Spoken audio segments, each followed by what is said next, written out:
Hi, so this video is an overview of the tutorial on how to execute a search.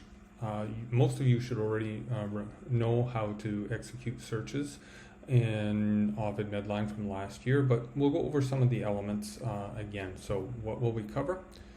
Here we go, the overview. We'll talk about search structure. There'll be a video and a slide on that and how to structure your search, and talk about wildcards again, how to streamline your search to make sure that you're getting everything you need.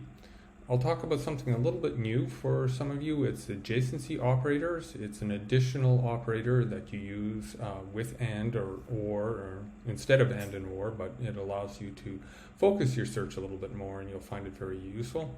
We'll talk about filters, how to filter your searches to particular types of studies. So give an example of that. And finally, how to do limits on your search and when you should apply those. So go to the next tutorial slide on search structure.